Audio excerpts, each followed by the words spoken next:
Good morning and welcome to Farm Factor. I'm your host, Jamie Bloom. Today, Kyle Bauer visits with KSU farm analyst Duane Hund to discuss how he helps farmers with challenges in their operation. Then enjoy this week's Kansas Soybean update. Next, Duane Toews and Rolf talk about the goals of CRISPR technology. Then it's this week's Kansas Farm Bureau update, and we'll end with Plain Talk. Stay with us.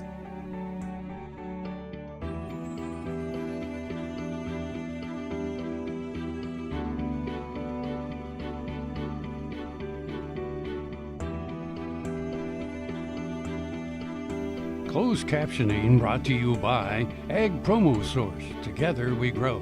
Learn more at agpromosource.com. This segment brought to you by Kansas Farm Bureau, the voice of agriculture. To join today or more information, go to kfb.org or find us on Facebook and Twitter. Welcome to Farm Factor. Up first, Kyle Bauer is talking about analyzing a farmer's operation challenges with KSU farm analyst Duane Hund. Hi, this is Kyle Bauer. Get an opportunity to visit with Duane Hund. Duane has been a KSU farm analyst for many, many years. Duane, tell me what that means to be a KSU farm analyst. Well, you get to help people, especially people that are having real challenges in their operation for the first time, and give them ideas to how to succeed, how to change, and if nothing else, give them hope.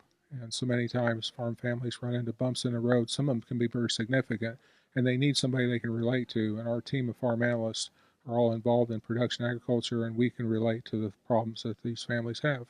Now, you've done this for a long time. You've got a lot of experience.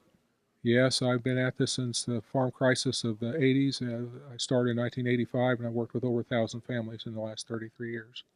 The reason that's significant is when we have problems on the farm, it's unique to us, except that someone like yourself who've looked at it over a long period of time, a lot of times it's more obvious to an outsider. Well, it certainly can be, and so many times people don't think there's anything wrong until their banker red flags them and says, you got to come up with a different plan for next year.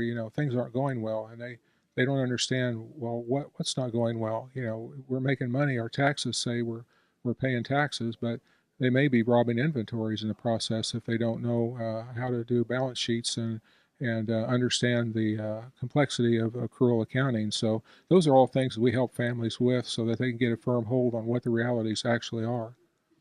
So is that the most common mistake people make, is the balance sheet? Well, it's part of it. The other part of it is we tend to get entrenched in doing what we've always done and do more of it. And it could be that maybe there's something else in that operation that would be a lot better for them to be doing. So one of the principal things we do is we try to go in and segregate out every enterprise, apply all of the expenses to that, and help them determine where are their best, most profitable opportunities that exist in this particular operation with the resources they have. And quite often they're surprised to find out if they did less of this and more of that, that can change their profitability picture substantially.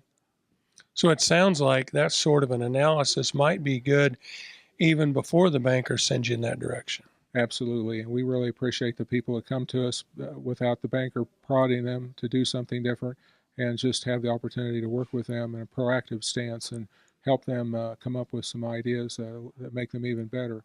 I've worked with so many families that are just doing a wonderful job, and I like to share some of their experiences and how they develop their resources with others that can maybe do something similar with the resources they have, and help them get excited again about the opportunities that exist if we can work together and come up with a good game plan.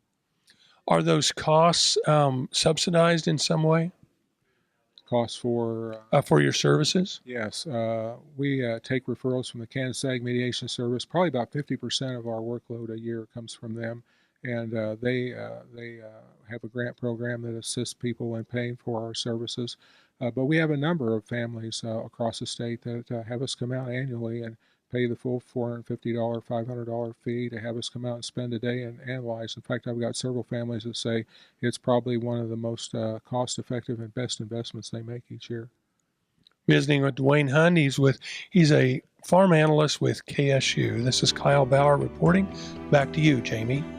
Thanks, Kyle. Folks, come back after these messages for this week's Kansas Soybean update. To see this show and past episodes of Ag AM in Kansas, go online to agamandkansas.com. Valley Vet Supply is devoted to providing information and professional quality products at reasonable prices. Valley Vet Supply. With nearly 100 years of broadcasting excellence, Ren Radio is now live on the internet playing hit songs of the 50s, 60s, and 70s. Join Jack Diamond, Mac Collins, Les Glenn, Frankie C., Antonio Barber, Wings Callahan, and the real Don Steele for some of the best music ever recorded. Hear it at rendigitalmedia.com or get the Ren Oldies Radio app in Play Store or App Store. And tell Alexa, good times and great oldies on Ren Internet Radio. This segment is brought to you by the Kansas Soybean Commission. The Soybean Checkoff, progress powered by Kansas farmers. Welcome back to Farm Factor and the Kansas Soybean Update. This is the Kansas Soybean Update. It's brought to you by the Kansas Soybean Commission. The Soybean Checkoff, progress powered by Kansas farmers. Brett Niebling, a soybean producer from Highland, Kansas, joins us. Brett, you're taking part in the 2018-2019 American Soybean Association Leadership at its Best program. What is the program's purpose? Syngenta hosts Leadership at its Best, which is an opportunity for farmer leaders to get together and improve their abilities as both leaders and public speakers. Had an opportunity to get together, represent the state of Kansas and the Soybean Association, and we met with leaders from across the state and the nation, and we got the opportunity to sit through some classes and learn what it means to be a leader and an opportunity to test our public speaking out. And that was the first part of the program that took place in August in Raleigh? Yes. Early August, we went down to the Raleigh-Durham area, and we met at Syngenta's Research Triangle Park facility. The second part will take part in March, where we will get together in conjunction with the American Soybean Association meetings. We will have hill visits where we'll meet our public officials in D.C. Communication skills are so important in this industry. Why did you feel it was important to be a part of this program? At no time as a farmer do we need farmer leaders to step up and get out and speak about our issues. We need to be able to articulate a message to people that aren't familiar with agriculture. And I thought no time better than the present to get and learn and to try to improve my ability to speak and put that message forward. Isn't it amazing, though, that not only it's just to the consumer itself, but even to those in Washington, D.C. when you're up on the Hill? Absolutely. At no time has there been such a bigger divide in urban and rural issues. And we need to be able to speak to the consumer about what's going on. But we also need to tell our leaders that agriculture obviously is the most important industry in the state of Kansas. And they know that for the most part. And continue to push those issues so that they represent our industry more effectively. And if you had a chance to talk with other soybean producers in the future, what would you tell them to get interested in becoming a part of the Leadership at its Best program? Leadership at its Best, I think, brought a lot of opportunities for me. I think it's improved my ability as a public speaker. I feel comfortable getting up in front of people and talking more so than ever. I also, learned a little bit of some tricks and to the trade to be able to get on and speak with people that might not be friendly to our issues and how to speak to them effectively. I think this program is excellent, and I think it would be worth any farmer leader's while to take part in it. That is Brett Niebling, a soybean producer from Highland, Kansas, who joins us on the latest edition of the Kansas Soybean Update. It's brought to you by the Kansas Soybean Commission. The Soybean Checkoff, progress powered by Kansas farmers. Learn more at kansassoybeans.org. For Kansas Soybeans, I'm Greg Akagi. Hope you enjoyed this week's Kansas Soybean Update. Stay with us after the break for more with Duane Toews and Megan Rolf, who talk about genome editing with CRISPR technology. What if sustainability were synonymous with U.S. soy? If energy efficiency, water quality, and soil health help define U.S. soy's value, that future is here, the time is now. To meet end-user demands, the Soybean Checkoff is committing to sustainability that's achievable, worthwhile, and enduring. A message from the Kansas Soybean Commission, the Soybean Checkoff, progress powered by Kansas farmers. All over the country, more and more communities are making the change to biodiesel made from U.S. soybean oil. And the decision continues, improving the health and welfare for millions of Americans while adding billions to our national economy. Sure Crop Fertilizers was started by my father, Don Sherman, and my mother, Shirley Sherman. Family business that started in the 80s. We predominantly focus on plant nutrients and what we can do to give growers better responses with the fertilizer dollars that they do, and what we can do to make those things work better for the grower. We're based out of Seneca, Kansas. We work with growers in their soil analysis to figure out what they need, and then we can put those in a blend that gives them the best results, and so that we can deliver that direct to their farm so that they have those nutrients where they need them, when they need them, and so that they can apply them in a manner that's very efficient to them and works well on their planting systems and what they're doing. Sure Crop Fertilizers has been around for a long time. We always say we're big enough to take care of everything you need, but we're small enough to do it quickly. You can get a hold of us at 1-800-635-4743. Our website is surecropfertilizers.com, and you can always email me at Corey@surecropfertilizers.com, and with any questions you have, and we're glad to answer and work with you. Kim Mandarin with Hardy Insurance. I'm here to help you with all of your farm and ranch needs. When it comes to protecting your operation and your family, you need a name you can trust at a price you can afford. Call me today or visit hardyaviationins.com. This segment brought to you by Sure Crop, liquid crop nutrition delivered right to your farm. We're back. Now we learn more about genome editing with Duane Toews and Megan Rolf. Duane Toews joining you once again here on Ag AM in Kansas, and an opportunity to catch up with Megan Rolf. And Megan, talking about one of the newer technologies that there's a lot of questions about from both the urban and the rural audience, CRISPR technology. Can you break that down into simple terms that will help folks understand what we're trying to accomplish? Sure. CRISPR is one specific technology, but it's within a family of technologies that are all aiming at genome editing. And genome editing is all about making very precise and specific edits to defined locations within the genome to do something typically that's very favorable or very interesting either for producers or for the animals themselves. We think about the opportunities to do that. We've been manipulating through animal husbandry and genetic selection really from the very beginning. But today, technology allows us to be more creative and more specific in what we try and accomplish. Absolutely. So the challenge with conventional breeding methods isn't that they're not effective, because they're incredibly effective, and we've been using them exactly like you said for many, many years. One of the disadvantages of conventional breeding techniques, especially in species that have longer generation intervals like cattle, is that it takes a long time to make genetic progress. So one of the unique features of genome editing is that for regions of the genome where we know of a particular mutation that would have a large effect, and we know exactly what phenotype results from that particular mutation, we can use these genome editing technologies to go in, make that particular edit, or introduce that mutation that already exists naturally within that same species, but just to migrate it to a new population of animals so that they can take advantage of those benefits. And a great example of that has been done as sort of a proof of concept, because these animals aren't in the food chain at this point in time, but we've created, the scientific community has created polled Holstein animals from horned Holstein animals as a proof of concept of how this technology could be used in an application that really benefits animal well-being. We think about the opportunities. Obviously, there's a lot of concern about bringing things outside of a species within. There are certainly some potential advantages of doing so, but ultimately, in the initial stages, it's looking at either animal comfort or potentially looking at some environmental benefit possibilities.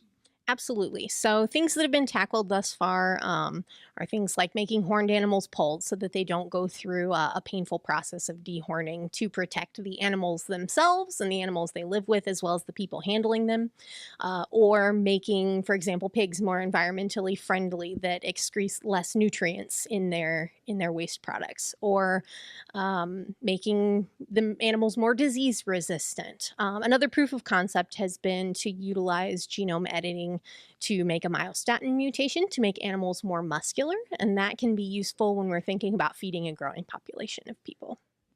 Ultimately, there is a considerable amount of regulation that goes into that to make sure that the techniques and the principles are sound. Absolutely. So right now the FDA regulates these types of processes. And the only, as far as I am aware, the only animal that has actually successfully passed through these processes would be a particular type of salmon that has some extra copies of a growth hormone gene. So the rest of these animals have just been done as a proof of concept, are not in the food supply. But the talk today and our discussion is really about kind of a look ahead at some of these technologies and what we might be able to accomplish if these animals could pass through that regulatory burden, because those are in place to protect consumers and the food supply. But a key in that process is that the edits that have been made thus far are just taking naturally occurring variation that we already know is safe because we eat those animals every day, and just moving it into a different population of animals. So I don't think there's any expectation that any of these would be detrimental either to the animal or to the people that are eating them. Our thanks to Megan and Rolf joining us on Ag AM in Kansas. Jamie, we'll send it back to you. Thanks, Duane. Come back after the break for this week's Kansas Farm Bureau update.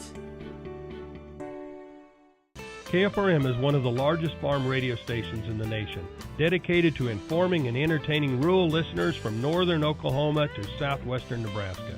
You can catch KFRM in many ways. Of course, 550 on the AM dial, streaming at kfrm.com, or on your smartphone by going to the TuneIn Radio app, or on Ag AM in Kansas on Tuesdays and Facebook every day of the week. KFRM, tune us in. You'll be glad you did. My name's Karen Cope, and I have multiple sclerosis. I heard about the stem cell research with the Kansas Regenerative Medicine Center. Before we decided to do that, I had cognitive testing done. After the stem cells, I had the cognitive testing completed again, and the results indicated that I had a 6-point increase in my cognitive abilities. It was like somebody had taken Windex and washed all the fog off my brain, and so I had the concrete, validated information that stem cells work. Kim Manring with Hardy Insurance. I'm here to help you with all of your farm and ranch needs. When it comes to protecting your operation and your family, you need a name you can trust at a price you can afford. Call me today or visit hardyaviationins.com. This segment brought to you by Kansas Farm Bureau, the voice of agriculture.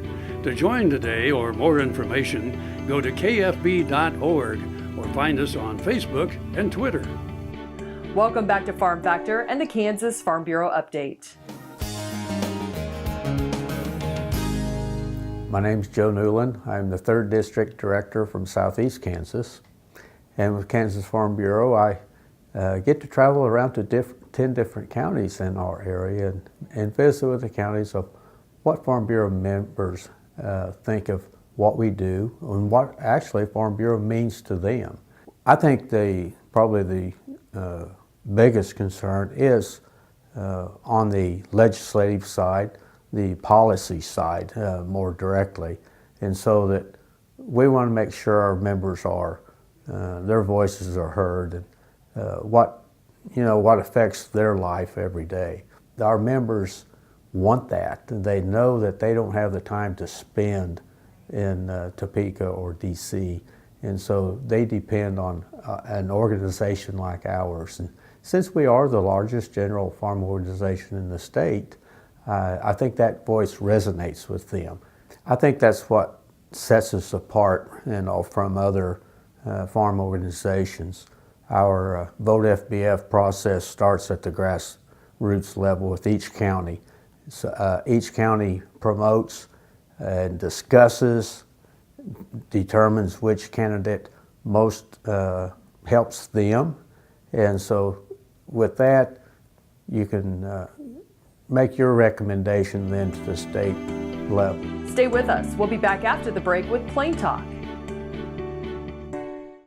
Tarwater Farm and Home has been family owned and operated since its beginning in 1978. What you need for farm and agriculture, lawn and garden, clothing and footwear, and so much more. You'll be surprised at what you'll find in this huge store. They have what you need and lots of it. So come take a look. You'll discover that customer service is first and foremost. Always has been with the Tarwaters. Tarwater Farm and Home, 4107 North Topeka Boulevard. The new Better Horses Network is worldwide. Presented by Lucas Oil. Featuring worldwide radio and TV with iconic hosts like Al Dunning, Sharon Camarillo, Ernie Rodina, Lindy Birch, and Craig Cameron. With American Cowboy, Horse and Rider, Brushy Creek, Cavenders, and Ride TV. Worldwide radio and TV. The all-new Better Horses Network. This segment brought to you by Kansas Corn. Learn more at kscorn.com. Welcome back. Now let's see what Kyle and Duane are up to today on Plain Talk. Hi, this is Kyle Bauer with Plain Talk with Duane, fresh out of the cornfield, Toews. Your fact or fiction question of the day, Kyle Bauer. There's a mega colony of ants that spans 3 continents. Fact or fiction? What? How's it span 3? I'm thinking, where do we have 3 continents together? We got Asia and Europe touching. We got Asia and Africa touching. 3 continents, 1 colony? Oh, you're going to say true, but I can't believe that. I'm going to go with true. That's what it says. It spans 3 continents covering much of Europe, the west coast of the U.S., and west coast of Japan. Oh, okay, now I don't really understand at all. They must all be related. They must have all the same DNA. Correct. See, I assumed they had to be like all in the same, Like you ran a tunnel. Right, exactly. This little ant ran down this tunnel. Right, and exactly. That one was in that tunnel. And Yeah, they've got the same DNA. No, the tunnels don't connect. Well, I'm surprised it's not more than that. With the same DNA, all they have to do is get on a ship. Yeah. And then get off. Get back off. Have you ever seen the ants march down the little gangway? Where? No. At any ship? That was a joke. That was a joke. Yeah. Yeah, no. I do like watching ants, though. I mean, they are... particular reason why? Well, they're just hard workers, and I got to appreciate anybody that works that hard. Yeah? I mean, they just are amazing. We had a colony on a pasture that it was, as young boys will do. I mean, it was fun to throw things on it and watch them clean it up. Right. If there was a carcass of something. Well, in fact, if you want to clean a deer skull or a buffalo head skull or anything, best way to clean it, put it on an anthill. Yeah. Yeah, they clean them right up. So interesting. I used to, I don't think this will get me arrested. Because in pastures, you would see anthills, large. That big. Yeah. And if you just take a shovel and just took one dig out of the middle of that, so then you would uncover disrupt thousands of them, and then just watch them go. But no, they didn't move. Oh, they would repair it. Yeah. You would come back in a day, and it wasn't as big as it was before, but certainly you couldn't tell that it had been dug up. Right. Just amazing. Well, they were all red ants. I've never really watched anything but red ants work. Yeah, that's what we had when I was a kid. I used to have a ant colony that I kept in my office in a ant farm. Ant farm. That's what it's called. You had your own ant farm. Not since you've worked here? No. Yeah, no, I had my own ant farm. You could buy it somewhere as seen on television, and then you went out and got your own ants. I never bought the deluxe model that came with ants. Model that came with ants? No, I would just go out to the pasture and get me half a dozen ants. Surprised by that. Yeah, exactly. And put them in there. Died. Well, they didn't live very long. You only had one kind of, you probably had only workers. You didn't have any that were reproducers. Yeah, I will tell you the hardest thing, though, is watering your ant.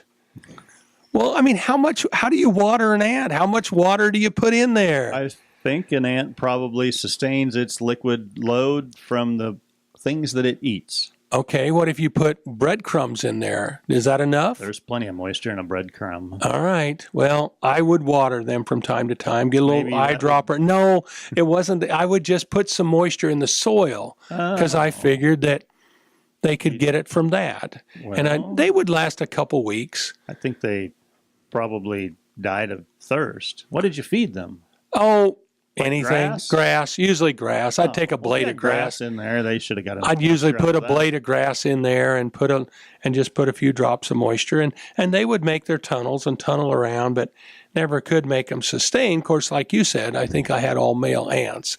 As an agriculturalist, you'd have thought that I would have thought that through. Thanks for joining us. I'm your host, Jamie Bloom, and I hope you enjoyed today's show. See you next week on Farm Factor.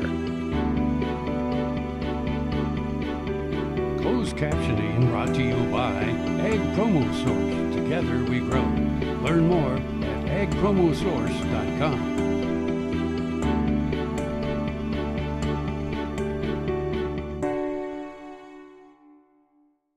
Watch Ag AM in Kansas online at agaminkansas.com.